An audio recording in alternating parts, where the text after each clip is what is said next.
Hi. Good evening, everybody. Welcome to the church. Hello. My pleasure, my absolute pleasure. My name is Sherry Pascarella. I have the distinguished honor of being the executive director of this incredible institution, founded by April Gornick and Eric Fischel. I would like to first of all thank our tremendous team here at the church, including Talina Mascali, our programming manager, Sarah Cochran, our chief curator, Kristen, our gallery attendant and assistant, Kristen Santini, I always pronounce her name wrong, Sam Havens, who's around here somewhere, Tom Brokish, and Juan Cruz. Thanks, guys. I'm really excited to present tonight's book talk. As many of you know, how many of you have been to the church before? Amazing. Thank you. Can you all clap for that, please? Thank you. We're glad to have you back, and we are glad to continue to present for you amazing quality artistic content spanning all the artistic media, tonight with a focus on literature, fiction, and we have two incredible writers here. You all know that because you all turned out for it. I'm really pleased to introduce them. The first is Jill Bialosky. How'd I do? Bialosky. Terrible. My last name is Pasquarella, by the way, so if there's anybody that's not more familiar with getting a name botched, it would be me. Jill, as you may know, is the author of 6 acclaimed collections of poetry, 3 critically acclaimed novels, and 2 memoirs, including History of a Suicide, My Sister's Unfinished Life, a New York Times bestseller, and also a very moving book for those who are familiar. Many of you probably are.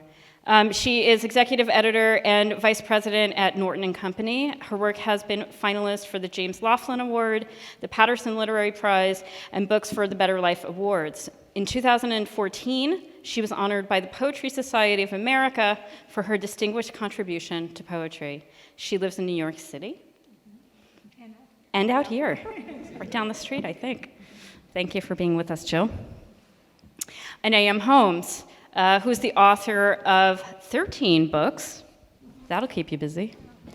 Among them, you don't also have an executive job. Slacker.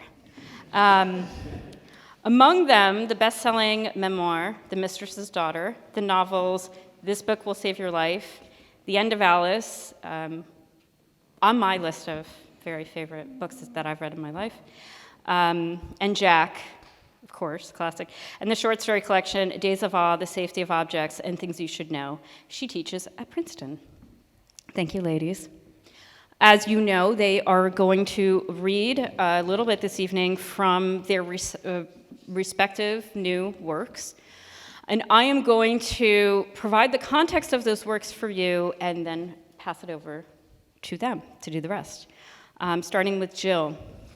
The Deceptions, which is also, both books are for sale, courtesy of Canio's at the entry. So if you haven't picked up a copy, we encourage you to do so on your way out, and maybe these ladies will be nice enough to sign it for you. The Deceptions is a page-turning and seductively told exploration of female sexuality and ambition, as well as a human drama that dares to test the stories we tell ourselves. The story follows an unnamed narrator whose life is unraveling. Her only child has left home, and her 20-year marriage is strained. She seeks answers to the paradoxes of love, desire, and parenthood among the Greek and Roman gods at the Metropolitan Museum of Art. As secret betrayals and deceptions come to light and rage threatens to overwhelm her, the pantheon of gods assume remarkably vivid lives of their own, forcing her to choose between reality and myth in an effort to free herself from the patriarchal constraints of the past and embrace a new vision for her future. Bialosky has reached new and daring heights in her boldest work yet, a brilliant investigation of life caught between the dueling magnetic poles of privacy and its appropriation in art and literature. Thank you. The Unfolding by A.M. Holmes is a darkly comic political story that is much about the dynamics within a family as it is about the desire for those in power to remain in power. It's also patriarchal, isn't it? All right. The story follows the big guy who loves his family, money, and country. Undone by the results of the 2008 presidential election, he taps a group of like-minded men to reclaim their version of the American dream. As they build a scheme to disturb and disrupt, the big guy also faces turbulence within his family. His wife grieves a life not lived, and his 18-year-old daughter begins to realize that her favorite subject, history, is not exactly what her father taught her. Holmes presciently unpacks a dangerous rift in contemporary American identity, prompting a reconsideration of the definitions of truth, freedom, and democracy, and exploring the explosive consequences of what happens when the same words mean such different things to people living together under the same roof. Thank you, ladies. Okay, now we have to live up to that, Jill. So I think I think this is the second time Jill and I have done this for our books, which are both the books. They're like the deceptions, the unfolding. So what we're going to do is we're each going to read a little bit, and then Jill and I are going to talk amongst ourselves loudly for a few minutes, and then we want to answer any questions that you have about the books, about creative process, about what is happening in the world around us, like that. So we flipped a coin, and last time Jill went first, so this time I'm going to go first, I promised her. So I'm going to take this trusty music stand. I feel like now I'm a magician, exactly. Because the funny thing is, it's hard to hold the microphone and turn pages and hold things. So I'm going to read to you a little piece, and it is an excerpt, and then whenever I make an excerpt, because I can't ever stop editing, I keep editing it. So if you read the book, you will not find this in this exact form in the book. But it's a scene. I wanted to pick something that sort of illustrated a little bit about the family. I don't know where I'm from suddenly. The family. I've been on the road, and it just changes a person, and you never know what might come out. The family dynamics, and also to sort of give a little bit of the feeling of the political questions that are being asked. So this is a book, just to give you a tiny bit more context, that I started thinking about before Trump was a candidate. And I said to my editor, I feel like there's something happening. The American political system, both sides, have lost touch with the American people, as in politicians are no longer representing people, they're just representing themselves. And along with that was this influx of what we now call dark money. So people were getting a lot of money to represent themselves, but leaving out maybe what others might care about. So then the editor said, but you don't write science fiction. And I said, I know, but I'm nervous. And we all know a lot about what happened then. And so we can talk later about why I decided to set the book during the 77 days from the night Obama is elected to the night of his inauguration. All right, I'm just going to jump in. This is a scene that takes place at the Biltmore Hotel in Phoenix, Arizona, on election night in 2008. And you will meet the big guy, who's one of the main characters, his daughter Megan, who's another main character, and his wife Charlotte. And then at the end, we'll, as they say on TV now, we'll talk on the other side after we've both had a chance to read. All right. Her father has a schedule of parties. It's like trick-or-treating. You go from party to party, and you see some of the same people from the last party at the next party. But as they progress, the snacks get fancier, the crowd gets smaller, the rooms get nicer, and the flower arrangements multiply. At every stop, her mother heads for the bar. Vodka with soda. She turns to Megan. You remember what I told you about drinks at parties? Megan nods. Never pick up a drink once you've put it down. Always get a fresh one. Better yet, bring your own bottle of water. Yes, Mother, you trained me well. Her mother takes a piece of celery from the crudité sculpture. Have this. It'll keep you occupied and away from the penis nuts, Megan says. Her mother smiles. Penis nuts. That's what her mother calls the communal bowls of nuts that are by the bar. There are things one teaches a young girl. Never eat the penis nuts. Men don't wash their hands. If you must, take something that's sticking straight up. Celery, a cheese stick, a carrot, but God forbid, don't dip it in anything. That's the other weak spot, the double dippers. John's here, someone says. At the party? No, upstairs. He's arrived at the hotel. I've heard people talk about the Keating affair. Another person whispers, I feel terrible for Cindy. It wasn't that kind of affair, the other woman whispers back. Oh, it was a political corruption case. I'm not sure I follow, the other woman says. A bunch of men were convicted, nothing romantic about it. Well, I still feel sorry for Cindy, the woman says. It's hard to be the wife. Jewel of the desert, Megan hears her father say. This is the same hotel where John and Cindy got married, May 17, 1980. It's their happy place. God willing, someone says. An old man starts choking on a pig in blanket and the room falls silent except for the televisions. And just as a burly man gets behind him and is about to do the big squeeze, the old man coughs it up on his own. A chunk of baby hot dog flies out of his mouth and lands like a small turd on the carpet. We all know where this is heading, someone says. It's like watching an accident. Are you sure? Something is wrong. A lot of things are wrong, someone says, very wrong. It's on us. We took our eyes off the ball. It's her. He never should have picked her. She's an idiot. Do you think he talked to her before he picked her? Well, if he didn't, he's an idiot. Well, somebody talked to her, but they forgot to ask the important questions, like, do you own your own clothes? Or what's the view from your kitchen window? I can see Russia from here, someone says. Do you remember when Cindy had the drug problem? She handled it so gracefully. I hear John's a gambler, a superstitious guy. A friend of mine knew him in the Navy and said he had a lucky charm he carried with him, a rock. I heard it was a compass. He had a compass. Feather, someone chimes in. He keeps a feather, and the staff went mental when he lost it on the campaign trail. Really? He lost his lucky feather? Well, did they find it? No idea. A cloud of Secret Service agents sweep into the room, and just their physical volume pushes the crowd back towards the wall. As John and Cindy enter, the crowd breaks into applause, and there's a forward surge, the desire for contact. I'm so glad to see you all, John McCain says. More applause. Cindy and I just wanted to stop by and thank you for the work you've done to make the campaign a strong one and for sticking with me through the unexpected ups and downs. There's a brief pause. How's it looking? Someone shouts. McCain shakes his head. Well, right now I wouldn't want to be me. He chuckles painfully. But seriously, you all worked so hard, and I just wanted to come by and thank you. Someone is hissing like a low rattlesnake. The hissing builds. It's more than one person, and Megan is shocked. The hissing is overpowered by booing, and she can't tell if they're booing McCain or the people hissing. Don't be a wuss, the man next to her says, and his wife smacks him hard. Shut up, you're drunk. We love you, John, someone else says. Don't quit now.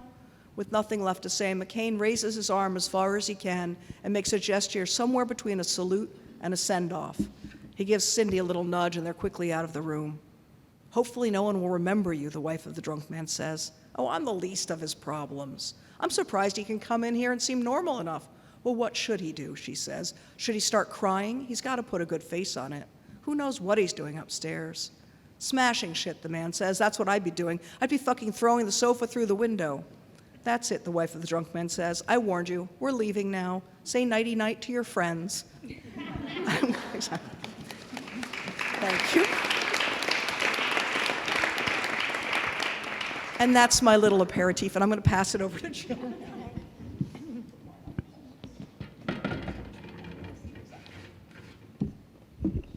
Hi, everyone. So, yes, I'm going to read from The Deceptions, obviously. I wanted to say a little bit about the book. This book was conceived as either a feminine fairy tale or a feminist fairy tale, however you want to call it. My principal characters are all unnamed. There's the husband, the son, the visiting poet, and the neighbor. And then my protagonist, the narrator. And I did not give these characters names because I wanted them to stand for archetypal figures of husband, wife, son. And I wanted, it's interesting that you, A.M., yes, also have written a book out of some kind of anger or rage. And this also was written out of a kind of anger and rage when the Me Too movement started, and I just was just so uncomfortable with everything that was being revealed about how women have been treated. And so in this novel, I am, the patriarch is rearing its ugly head. And when the book opens, my narrator, she's a poet, she's a teacher at an all-boys school, and she's in a crisis. Her only son has just left home for college, and she's feeling that kind of instability of the empty nest. Plus, she has a new book coming out. She's a poet, and her third book is coming out called The Rape of the Swan. And she's just learned that the New York Times is going to review it. So she's on edge. So I'm just going to start reading a small section just from the beginning of the novel, and then another little small section. Sorry, this is complicated to turn pages and hold a microphone. No, I'm good, I think. Day 1. Dark clouds threaten all day and break loose. Sheets of water slash the windows, fill the sill to its breaking point. Water gurgles in the gutters, drips down the spine of the building. Trees bend to the wind, branches keen, a crack of thunder as if the sky is breaking in half. Ribbons of lightning, trees falling in Central Park. No one predicted the storm's strength. Something terrible has happened, and I don't know what to do. Earlier, I scrubbed the floors, spun a few loads of laundry to push away the sense of dread that is like my shadow. In the afternoon, graded a handful of less than enlightening papers on an aspect of Odysseus's multifaceted character in the Odyssey. I've taught the poem for more years than I can count, and still I don't know how I feel about our hero. My husband's fixed in his loyal spot on the old pottery barn couch watching a football game. The reclining arm wears the shape of his long runner's body. His t-shirt is soft, wrinkly, thinning at the collar, shadow of sexy beard already turning to elegy. Monday morning it will be gone. I'm reading a long review of a new Plath biography in The New Yorker. I've been obsessed with reading reviews. One's been assigned at the New York Times Book Review for my new book of poetry due to come out in 2 months. It's made me jumpy. I don't want to jinx it by telling my husband. Another downpour, the window blind shudder, shadows from swaying trees dance across our wall. My eyes wander from the review to the swivel chair my son used to slink into, making it his own, sticky from sweat, rotating like a god on his throne, exhausted after a run at the track, slurping a Jamba Juice he picked up on the way back, now his ghost shape in its leather form. Without needing to cook his dinner, clean his jerseys and school uniforms, his sweaty bed linens to get him out of bed for school, a task I typically failed, I'm at loose ends, 18 years and poof, it's gone. I wish my husband would turn off the football game, suggest we go out for dinner or a glass of wine to obliterate my dislocation. Does he know that my mind spins and spins with nowhere sensible to land? On the weekends, he lives for the games, football in fall, basketball in winter, baseball in spring and summer. I don't mind. I hold my obsessions dear and therefore must let him hold his. And yet, I don't know. What's wrong? I turn back to the piece on Plath biting Ted Hughes's cheek the first time he kissed her at a party. What do you want to do for dinner, I ask. Are you fucking kidding me, he says. Apparently the receiver missed the pass. Shall we go out? I'm restless, I say, his eyes glued to the screen. Go out? It's raining. For Christ's sake, he says. A fumble, somebody's hurt. The emergency team brings out the stretcher. We have wine here. I can make us something. The crowd screams, another fumble on the 20-yard line. Make the goddamn pass, you idiot, my husband says. I turn back to the page where the reviewer quotes from Sylvia Plath's Johnny Panic in the Bible of Dreams. What I fear most, I think, is the death of the imagination. If I sit still and don't do anything, the world goes on beating like a slack drum without meaning. We must be moving, working, making dreams to run toward. The poverty of life without dreams is too horrible to imagine. My husband stands up and grabs his ears. Get him, you fucking coward, he says. So I'll stop there and maybe read the other little section later. I'm so glad you read that part, because I remember when I first read the book, that scene and the juxtaposition of sort of her interior life and his missing all of it, but both the violence and the obliviousness and the beauty of the way those lines played off. I thought, that's a poet writing fiction. Thank you. But seriously, yeah. It's, and I'm curious. I haven't asked this. It's just like, that's not what we decided we were talking about.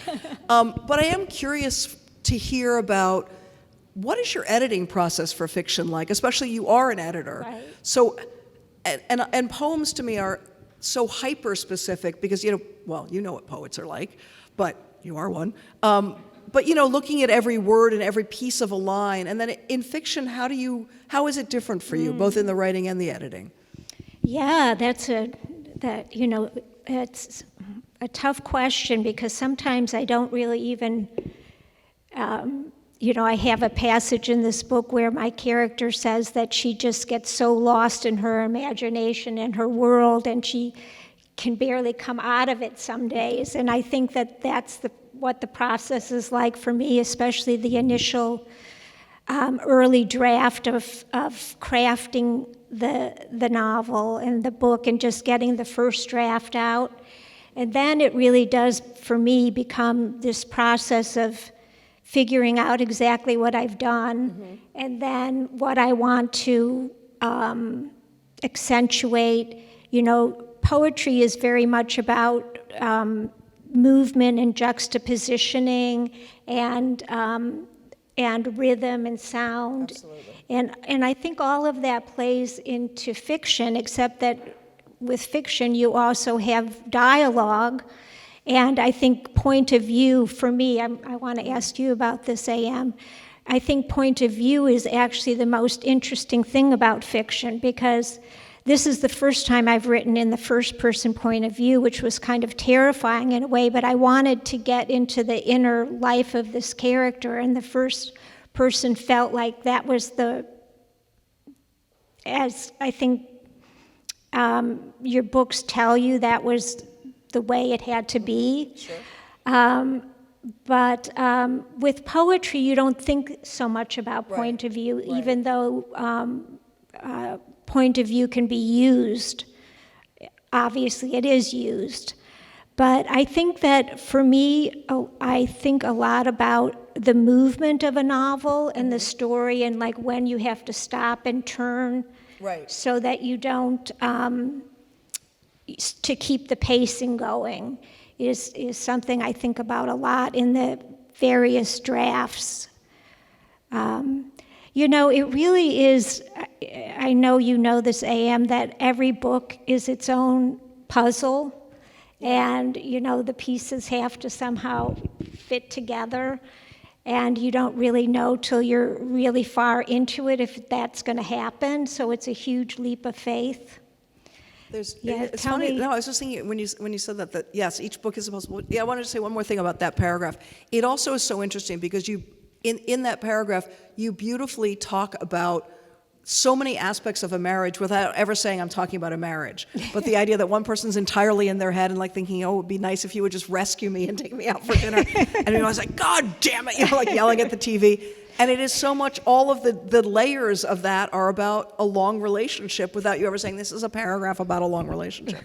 So there's billions of paragraphs in Jill's book that are like that are so beautiful. It's funny, you. Grace Paley used to talk about, what was the thing you were asking me, what was the last? About point of view or about, the puzzle? Oh, the puzzle. Yeah, she used to always say, thank you, only brought half the brain tonight, that writers, like in the way that you're an executive editor at Norton, but there's no you don't ever, as a novelist, like, this book, you're going to be elevated to the executive editor of this book, and I wish you luck with it. I think you've earned it, and you're going to get there. Because every time it's like, oh my God, how does it start? And you're like, there once was a person.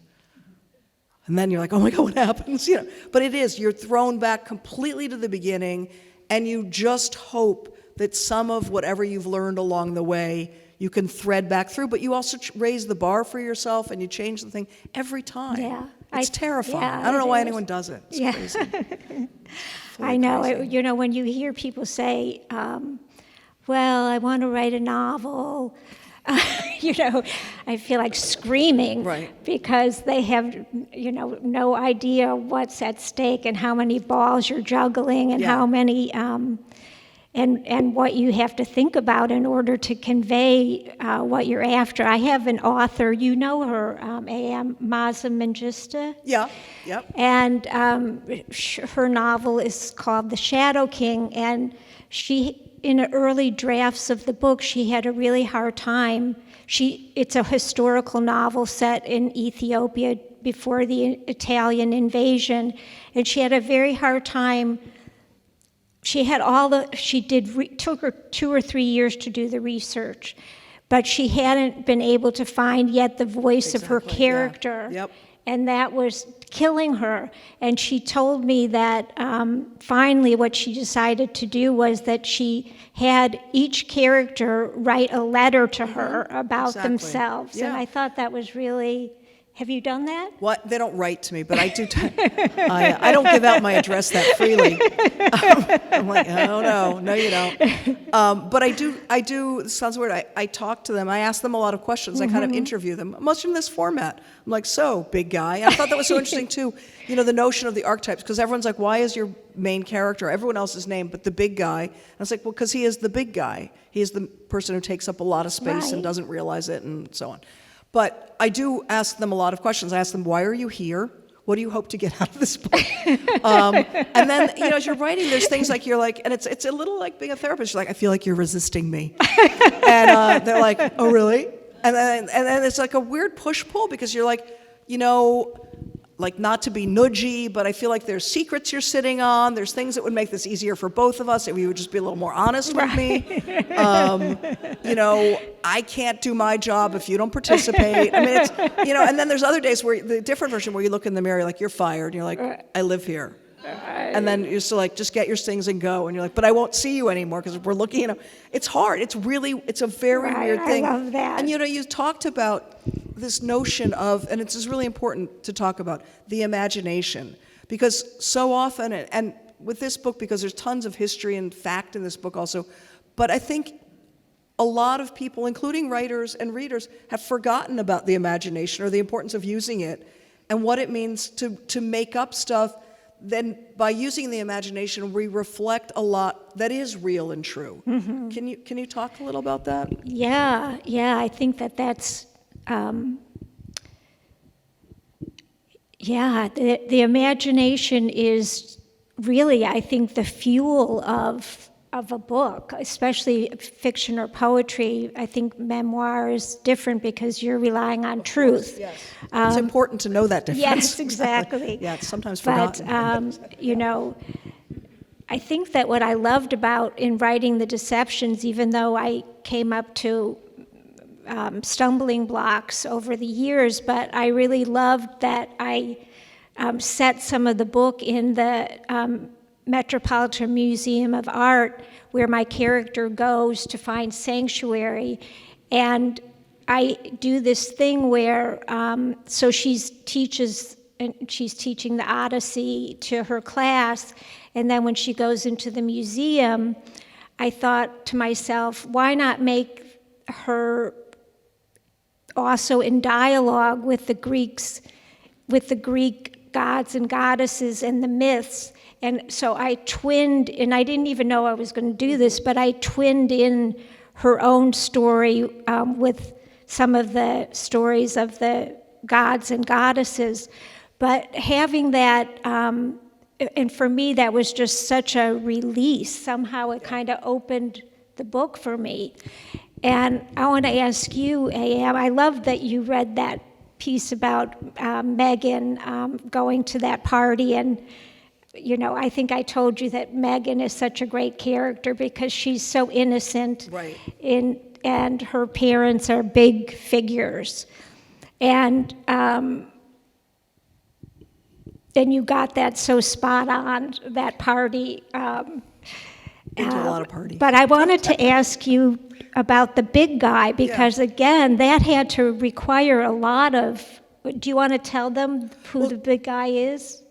Who is the big guy? I mean, the big guy really is, the big guy is he is a very wealthy Republican donor who has a ranch in Wyoming, and I think he's somebody who, he sees himself, it's interesting because he sees himself as a good guy. He thinks of himself as a really good guy. He's taken very good care of his family. He does a lot for others, but he's also an asshole. And there's lots of threads. So I wanted with this book to do a thing where I sort of played with the idea of what we, not me, others call the great American novel, which is really what I call the pretty good big book, which traditionally has been written by men. And somebody said to me recently, why do women not write the great American novel? And I was like, well, just like a few examples where, you know, at the beginning of the 20th century, most women didn't work. And if they did work, they worked until they were married. And they were sometimes, it was not legal for them to work after they were married. And then if they worked, they also had a crappy job. And even if they worked in publishing, they weren't the executive editor. They were a clerical person. They weren't doing anything. And so I said they didn't have the great American experience. Thing one. He's like, oh, sorry. But I wanted to sort of thread the ideas of what is the traditionally male book about the larger socio-political world with what is the traditionally, in this country, female book, which is the interior domestic life. And I wanted to sort of braid them together, but also claim them as not belonging to men or women. And then somebody said to me, well, who is your book for? And I was like, people? You know, I didn't realize there wasn't just a category. Right. But so the big guy, it's interesting because within the book there are a series, each character kind of, as in all books, has their own journey. But the big guy has a moment where he begins to realize the ways in which his good care of his family has actually paralyzed them totally. And he sort of wakes up to the idea of like, what if I'm a jerk? And how do you live with yourself if you realize that? So to me that was sort of fascinating. And he is obviously, you know, I grew up in a like socialist household, in Chevy Chase, Maryland, where they don't really have other socialist households. It was kind of a lonely experience, me and the plain paper. Oh, no toys for you. We don't believe in toys. Sorry. No grapes, not union. And I was like, okay, God, you know. I'm like, I'm just going to go next door. They got Twinkies and Lego and, you know, 5 kids. No one will even notice.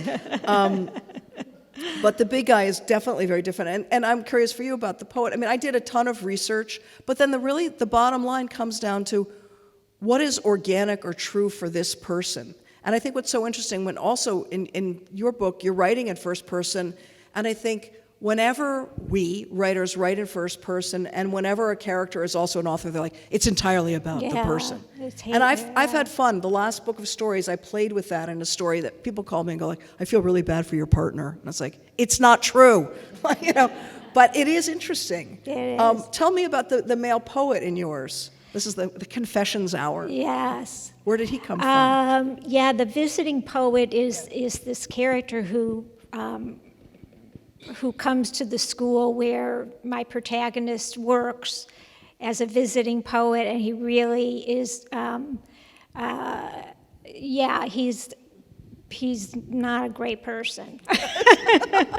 Does he know it is really the question, too. No, I don't think he does at all, no. And, you know, I really wanted to juxtapose my narrator who, you know, this is her 3rd book, but she's never really felt her own agency as a poet because of kind of what you said, being a mother, being a teacher, and trying to write her poems in the hinterland of her life.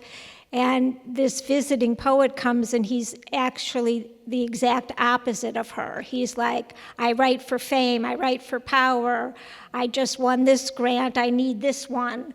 And he was fun to create. I really got a kick out of him at first. At first. At first, and then things took a turn. till things get very the deception. So that might give you an idea. Right.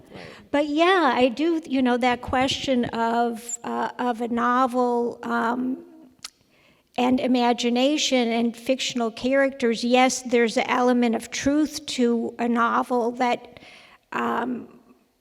I always have to have something that's bothering me that I need to figure out and write about. And then you have to find the vehicle for doing that. And I had a great, did you ever know Frederick Bush, the writer? Yeah, of course, yeah. Yeah, he was a friend of mine and a writer that I published at Norton. And I was working on my first novel endlessly. That took 10 years. Dave knows all about that. Anyway, so I finally just was just so frustrated with this book, and it wasn't working, but I knew that there was something here. And Fred read it for me, and he said, the first thing that you have to do with a novel or a story is, what does the character do for a living? Right. And that was really kind of, yeah, Right. Why didn't I know that before? So in this book, by giving her, this profession of working at an all-boys school while I'm trying to figure out the patriarchy, kind of worked well for me. Right, right. It is interesting because, and again, this is something you and I have never talked about. When one both studies fiction, like as a literature student, and also when one teaches creative writing, the one thing that never gets talked about is the economic life of characters. And I think it is probably the most important thing, because a story changes fundamentally if someone has money, if someone has a house, if someone lives in a house with other people, or if someone is homeless. It's an entirely different world, but it's like a thing that we just don't talk about. And it tells you so much about any character. Where were you before this? What brought you to this moment? What do you need to get out of this moment? What are you looking for? Mm-hmm. Yeah. And then the whole family, it's like, and you too. And then you have to do like family therapy with them. Well, how do you really feel about your father? Well, Right. Why is Charlotte an alcoholic? Well, that's the thing too, is also the secrets. And everybody has secrets. Mm-hmm. And I think it's interesting, as a writer, I think a lot about, like, when I'm stuck, my big question to myself, besides interviewing them, because then I have to ask myself, like, what's going on with you? And I always have this moment where I'm like, what is the risk you're not taking? What is the thing that you're afraid of either dealing with in here, or what feels too hard? And inevitably, there's always something I'm like, well, I just, that seems that corner over there seems difficult. But I'm curious for you how that question plays out, because I feel like in many ways there's lots of risk in this book. Mm-hmm. And places where it feels like, in the best of ways, you pushed yourself to, like, oh, okay, I'm going to sort of take that on. Right. Well, thank you. I really did in this book just kind of said to myself, I really want I want something explosive. And it was also this idea, again, about, what you were saying about the great American novel, and that men write the great American novel and not women. And I remember with my first novel and maybe my second, people kept saying, oh, this is a quiet novel. And, they don't say that for when a man writes Jonathan, it. Right, there's no quiet Jonathan book. Yeah, and it just drove me crazy. So I said, I don't want this to be quiet. I want it to explode and to create provocation, which I know you have created in your book, A.M. So, yeah, it's baffling. I did an event the other day, and the person I did the event with, we were talking about male writers and female writers, and she said, I finally got a around to reading Knausgaard, and I really loved My Struggle. Right.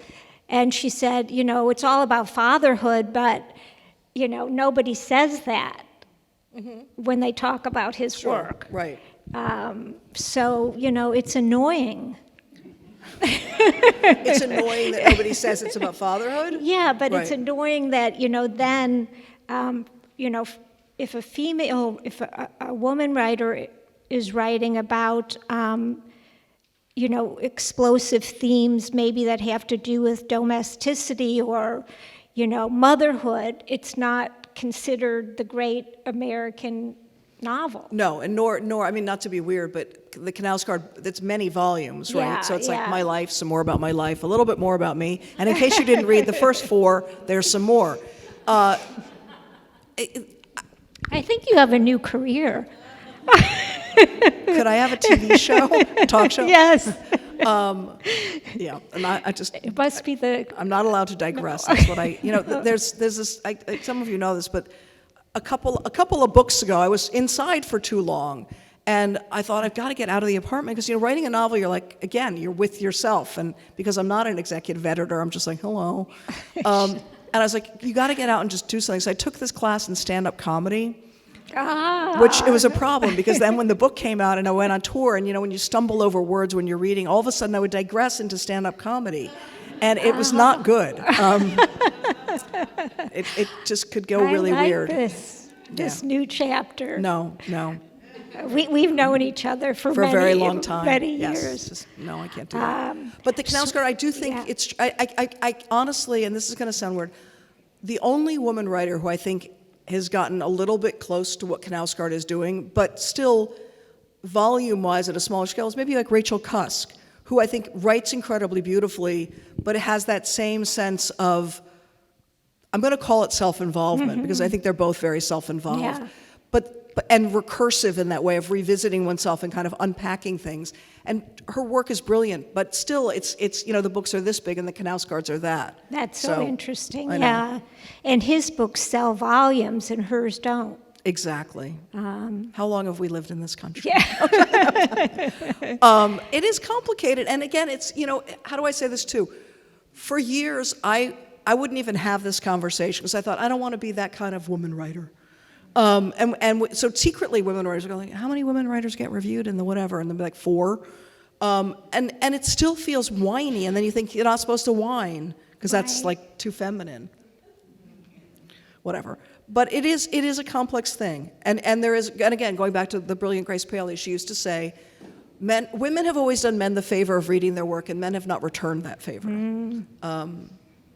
Yeah. You guys can just work on that. I mean, and the big guy, it's interesting, like, I think the thing that's cool about him, too, is he doesn't realize that stuff. And then there is a moment near the end, which is like my secret, it's not a spoiler alert, but my secret favorite part of the book, he's having this real bonding moment with Megan, and he's finally realized he may not have a son, and he's got this group of men who maybe will throw over, the government at some point, and they also don't have male successors, but he realizes his daughter's really cool, and she's really smart.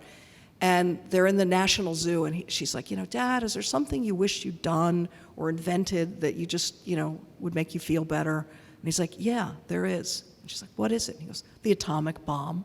And I just thought, like, only an asshole would say that. Right. Like, who says that or thinks that? But it is, again, to me, it was a demonstration in a weird way of his arrogance and the assumption of, wouldn't that be great if you could just blow everything up?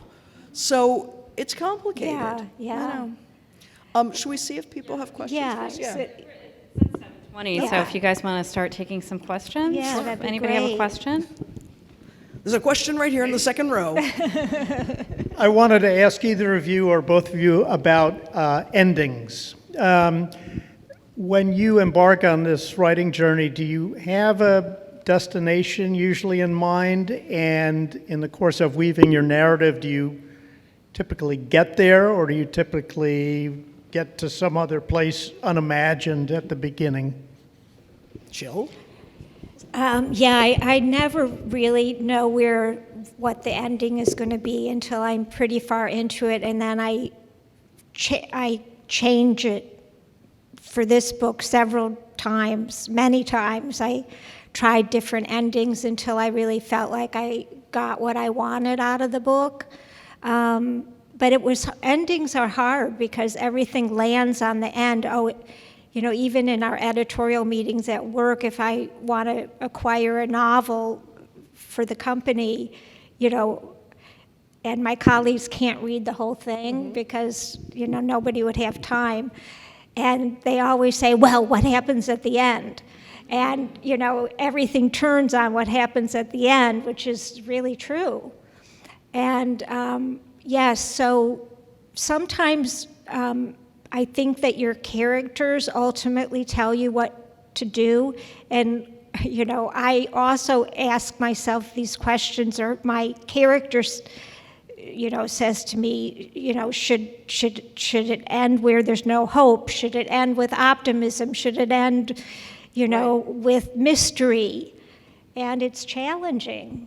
It is. And I think, it's interesting too, because when I'm teaching, I talk to the students about within an ending, there's where you leave the reader, there's where you leave the character, and there's also sort of the author. And sometimes you want to end a little before the end so that you have a little bit sort of more space to kind of add something and so on. And I would say for me, this was, I always have a sense of what direction I'm going in. But then there are questions that arise, and I think is also sort of what effect are you trying to create? And in this case, I would say this book is, it's complicated and it's darkly humorous, but it's dark. And I thought I needed to end in a way that allowed each reader to decide for themselves if there was hope. And that's a tricky thing too to toggle. So it's a big thing, but definitely I have some sense of it. If not, Yeah. Hi, you've both obviously written novels and memoir, and of course, we know the basic difference between memoir and novel, but I was just wondering if you could comment on the different sort of process. Is there a different sort of emotional toll, or does one feel more liberating because you're using the imagination, or just if you could sort of, is one feels somewhat easier than the other on some level, or? I found writing memoir incredibly difficult, in part because I love the time travel of being in the imagination, and also, I would say I write to understand things, and I write fiction to understand the world around me.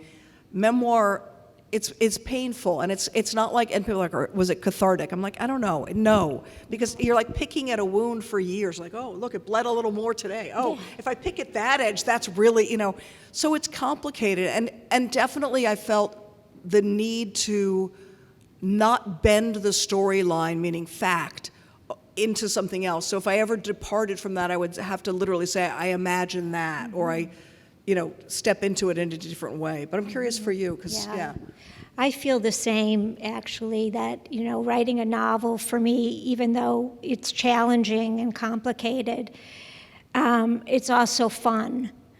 I don't think writing a memoir is very fun, but there's an urgency or insistence that keeps you going with it, that there's this story that you really want to tell and feel you need to tell it, and you need to be as honest as you can. And so to do that, there could be weeks where, I remember when I wrote my memoir about my sister's suicide, I was out here with my son, who was a toddler, a little kid at the time, and I was working on the memoir, and he was off at Hayground Camp. And then I would go pick him up, and like all the other mothers just seemed so like, they were going to get their nails done or go, well, they've been spinning all day. Right. They were endorphins. And I was like, we're like crying. What am I doing, in my house, just like laying myself bare, It is true. It's very hard, and it's funny too. Being in the imagination or any kind of writing, at the end of every day, I finish, and it's like, I don't know what season it is. I don't know where I am. I don't know what year it is. And then you go out into reality, you're like, oh, they all got dressed up. It's like, it's a very strange thing. Many of you are writers and know it's a weird process. But it is, when it goes well, it is so much fun. It is. And you're like, I met these incredible people. You'll never believe what they believe, and so on. It is. You get really sad when when you're finally finished too, Yeah. because you have to say goodbye to the characters and give them all to readers. Right. I wanted to know, as you develop the characters, this is for both of you, the characters also speak their specific language. Do you do research? I mean, as the character develops, are you looking for people who might speak like that, use words like that, use language like that? And how does that, are you taking notes as you do your work, as you see other people, like, are you taking notes right now? Oh, this is a foreign person, I'm writing down everything you're saying. Yeah, exactly.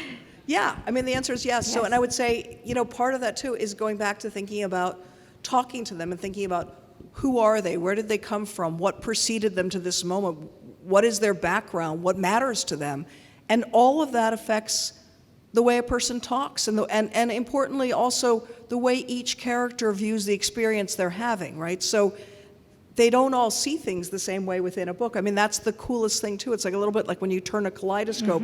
Every time you go to another character, you're sort of pivoting that kaleidoscope a little and things shift. And so yes, a lot of note-taking. For the end of Alice, that jailed pedophile murderer talked real weird. And so I had to learn like a lot of Latin and stuff. And I really was worried at the end of it that I'm going to keep writing in this voice. And I was like, please don't do that. So yes, is just the answer. Yes. Yeah. Same for me. I have one character in The Deceptions who works at the museum, and he's a museum guard. So I did research actually about what museum guards, what are the qualifications, what do they do all day besides stand in front of paintings, and that part is really fun. Yes. And- I mean, you get to do things that you wouldn't otherwise do. Yes, Yeah. and even with my book set at a prep school, I have a friend who teaches at Nightingale, and I asked her to read parts of my book because I wanted to make sure I got some of that right about. So you have to do that. And I was going to write a book about a caviar specialist, but then I couldn't afford to keep going. I just started the notes. I was like, damn, yeah. I think we have one more question. The diamond merchant is next. It's all about loose Right. stones. Certainly a lot of comedy. That's great. About the process, how do you use those tools that they develop? We got a flavor of the complexity of writing, and from a young age, language, grammar, extraordinary tools that this turns into a symphony in a book that is weaving so beautifully. Tell us more about that process and how you got to where you are with that today. How I got here? Well, the true answer is there's no grammar. I'm so dyslexic. Let's have the real version. I tell my students this all the time, and I teach at Princeton, so it's really lowbrow. And I think they feel bad for me. So I'm like, I literally, they had me tested. They said there's no content to her thoughts. She's a moron. Seriously. And she will never write. And they didn't mean like a novel. They meant like a check of any kind, or, anything. So on the one hand, the expectations were very low, but I think imagination is really the thing, and the need to make sense of the world around me. And the fact that you sort of talk about it too as a symphony, I definitely also look at, and weirdly I've been writing operas lately, but I look at the intonation, the tones, the blending of voices, all the things that we're talking about both the language and the rhythm and the stopping and start very much in musical terms, or also often when teaching, I also went and studied, this is painting. So we talk about gesture, and I do a lot of work with my students where we take things out of language and into other forms, because I find that a cool way to problem solve. So that doesn't answer how I got here, but I wanted to be in the Rolling Stones, no girls allowed, and very low vacancy rate. So I was like, okay, that's not going to happen. And then brain surgery, again, math, language, decimal points, things like that I could really screw up. So that was out. So I kind of just got left with this. Over to you, Jill. Yeah, that's a hard act to follow. For me, so I started out as a poet, And so I was an English major, and I took some poetry workshops. And I have to say that I think studying poetry, reading poetry, figuring out the craft of poetry really became sort of a backbone for me in terms of writing, because you know, the attention to how to create metaphors, the descriptive powers. You know, when you're writing characters, they have to feel real. You have to know how to get the words to create them. And also, even in poetry, there's a sense in a poem where the poem turns, you know. So in a novel, for instance, there's a point at which everything, you know, you build up to something and then it turns and then it follows its own course into the river. So I think that for me, those were the tools. And then reading, when I wanted to figure out how to write a novel, I didn't take any workshops for novel writing at all, and it was all reading, just reading so many novels that I admired and thought about how the writer did that with point of view or with a voice. I think that was a big key to it all. And then the process kind of teaches you. You know, I kind of think about it as like yoga. I practice yoga. And like every time you go into the yoga studio, if you make one different move in your arm, it changes the whole nature of your practice. And that's the same for writing a book. I mean, if you make one decision, everything turns on that one decision. And so then you have to, it's kind of overwhelming to talk about. I'm getting a stomach ache. No. But a good question. Yeah, and I would say, I know there are lots of people who are, writers and taking classes. Practice. I mean, that's really the thing, is you just have to keep doing it. And you have to think that you can do it, because the minute you think you can't do it, guess what? You can't. I know we have to wrap up. Yeah. Oh, we have 2 questions, okay. We have 2 more questions, and this is the advantage of holding the mic. So, A.M., I am also profoundly dyslexic, which is why art history. Woohoo! Totally love art history. So my question to you is, and I apologize because I have not read your novel, but from what I understand from what you just said, you started this novel before Trump was elected. It is now being published in a moment after Trump has not been elected, but we are facing a segment of this population, which is unbelievably large, that believes somehow that that election was stolen. How much weight did you feel to, accurate is a difficult word, but to reflect a segment of society that so many of us find unimaginable, and also, perhaps to speak personally, do not even understand how they can be doing what they are doing, either knowingly or unknowingly? That's a really good question. There's a couple of different, not versions, but pieces of my answer to that. So the first piece is, this book, the big guy and the cohort that he puts together, I would say, are people that would frighten most of us, right? And people are like, oh, good, that's fun, thanks. Why should I read it? And for me, it is also really important to understand how other people see the world and think about it. And one of the characters in here is a guy named Twitch Metzger, who's an old-fashioned ad man from Chicago. And he talks a lot about the use of language, a lot about messaging, a lot about big data and algorithms. And so, when I talked about sort of the way in which, when I was first thinking about this, was the rise of dark money.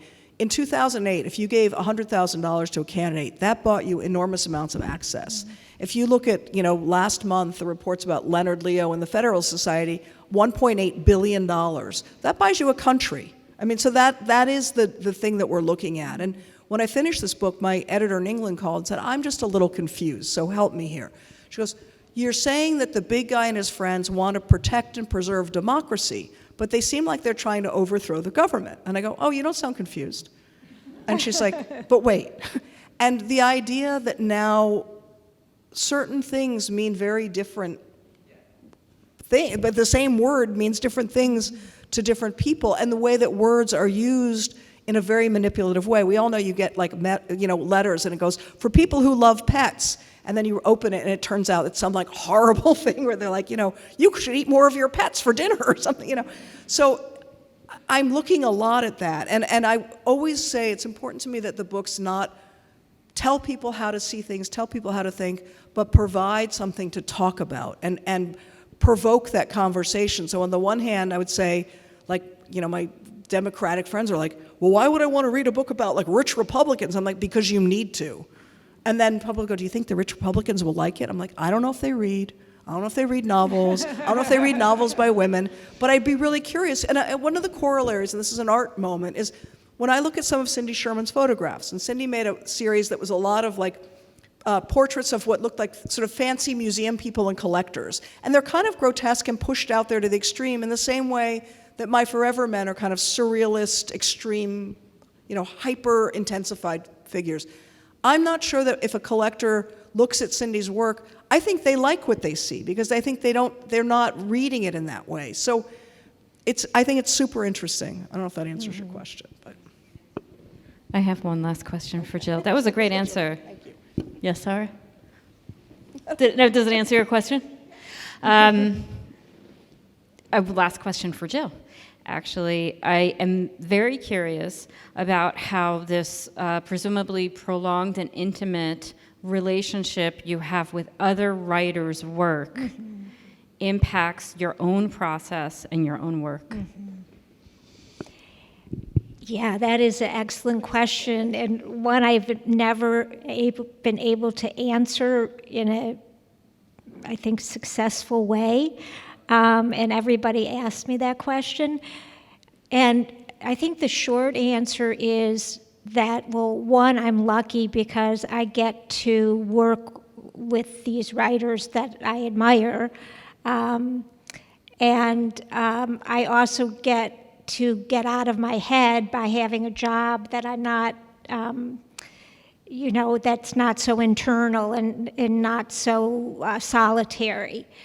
I'm not sure that I feel like when I'm writing my own work, I'm completely as lost as any writer, that my editor hat doesn't really apply to my own work. I need my own editor. But on the other hand, I think that, sometimes I'll read things that inspire me or that, I do think about, I have to, as an editor, I have to think for a novel, for instance, what the novel's intention is, what is the writer doing here, and what's being conveyed to the reader, which I think is really crucial for writers to have that sounding board. And I think that that's the best thing that an editor can do. And so I need that sounding board for myself when I'm working and writing.